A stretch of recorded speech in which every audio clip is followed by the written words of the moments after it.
और अब पांचवा प्रश्न है कि x square minus 4kx plus के प्लस 3 बराबर 0 के मूलों का योगफल उसके गुणनफल का दुगना हो तो के का मान ज्ञात कीजिए, ये प्रश्न है।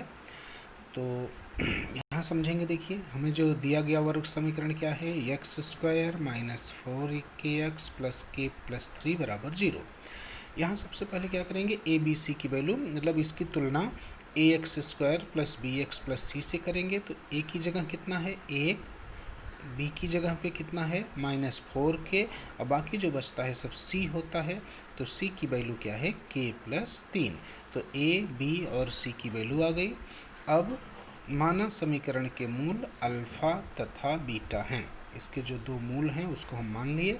अब एक बार अल्फ़ा प्लस बीटा निकालेंगे।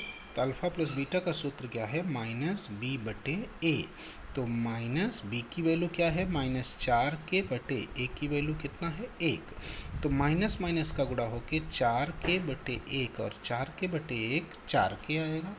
और फिर अल्फ़ा गुणे बीटा, अल्फ़ा गुणे बीटा का सूत्र क्या होता है c/a, कल आपने पढ़ा था। और फिर c की वैल्यू कितना k प्लस 3/a की वैल्यू 1 है, तो 1 रख देंगे और 1 से भाग देने पर वही बचेगा k प्लस 3। तो अल्फ़ा प्लस बीटा का मान आ गया 4k और अल्फ़ा गुणे बीटा का मान आ गया k प्लस 3।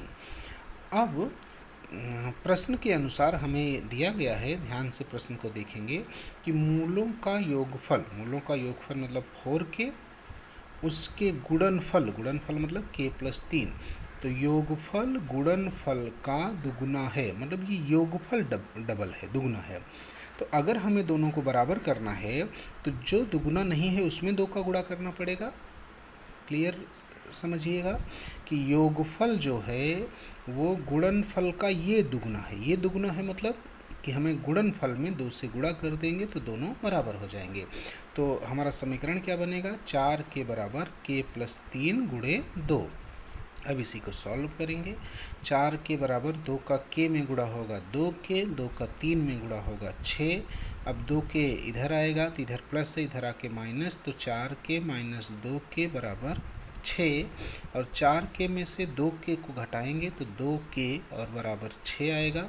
2 का यहाँ गुणा है, दूसरी साइड जाएगा तो भाग हो जाएगा। तो k बराबर 6/2 और 6 में 2 से भाग देंगे तो 2 तिया 6, तो k का मान क्या आ गया 3। तो इसलिए इस वर्ग समीकरण से k का मान क्या आएगा 3। धन्यवाद।